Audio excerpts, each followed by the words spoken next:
During this pandemic, we really shouldn't spend all our times on video games and devices. My family has resorted to board games. One of my personal favorite board games is Dungeon. It's based off of the interactive role-playing game Dungeons & Dragons. It's for ages 8 and up and can be played with up to 8 players. Today I'm going to be walking you through the steps on how to play this game. The goal to Dungeon is you and your hero run through the dungeon collecting as much treasure as your hero needs. The second step is setup. You set up, once you have your board and cards set up and laid out, it's time for you to choose your hero. There are 4 classes of heroes: rogues, clerics, fighters, and wizards. Rogues can find secret doors easily and only need 10,000 gold pieces to return to the Great Hall.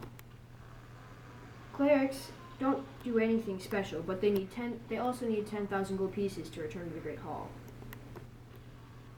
Fighters don't have any special abilities either, but they need 20,000 gold pieces to get to the Great Hall. Wizards need 30,000 gold pieces and can cast spells to either attack or teleport away.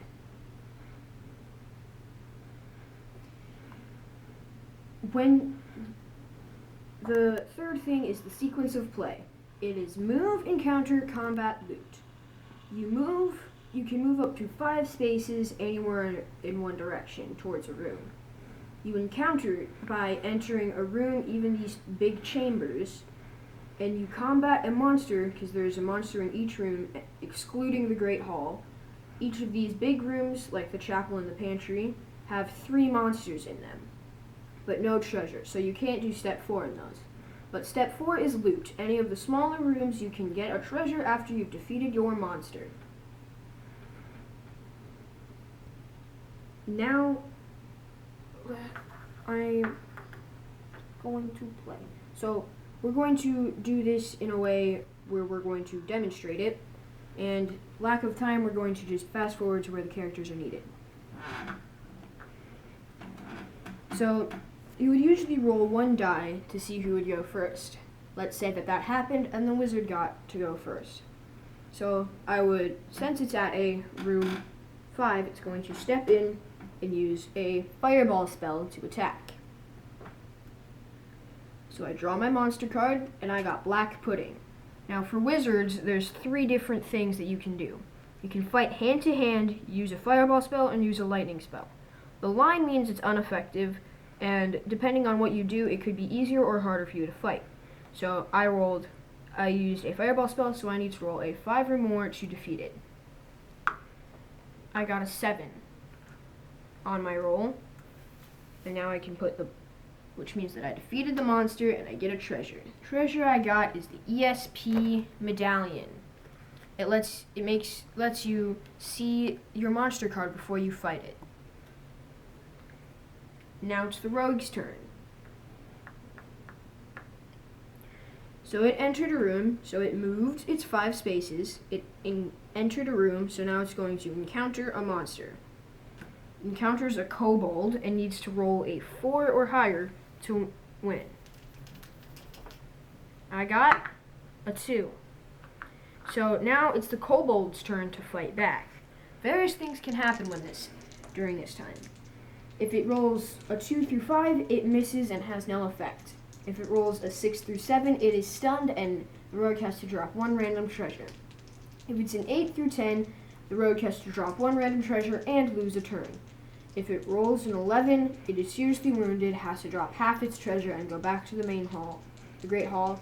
And if it's a 12, it's killed. It has to drop all its treasure and leave it and respawn as a new character. So I got a 8. So it's seriously wounded, and it should drop 1 treasure, but since it doesn't own any, that wouldn't apply, and it would normally lose a turn. Lack of time, we're not going to make that happen. So this kobold and a treasure card gets put over here on one of these, and the number goes right there in the room. Now it's back to the wizard's turn. Enter level 6, and I think I'm going to use a lightning spell. So I would put that back in the pile and draw a level 6 monster. I got a red dragon, which I only need to roll an 8 since I used a lightning bolt spell.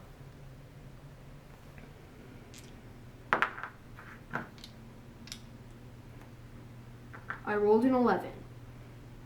So that defeats the red dragon, and it can get put in our discard pile, and I can draw my treasure card. I got the crystal ball, which you can see both your treasure card and your monster card before you fight your monster when you get this card. So now, it's the rogue's turn to fight. It's going to fight the kobold again. So, it has to, again, get a 4 or more to defeat it. It got a 7. Kobold is defeated and goes in our discard pile. And the rogue gets a magic sword, which can either add 1 or 2 damage to depending on what you roll. So let's see, will we get a +1 or a +2?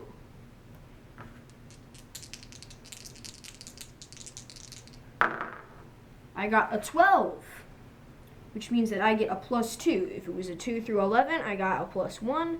If I got a 12, it's a +2. That's the sequence of play, and in conclusion, this game is a great way to familiarize yourself with certain aspects of Dungeons & Dragons. You and your friends would have a ton of fun playing it, so I think you should try to play it yourself. Have fun!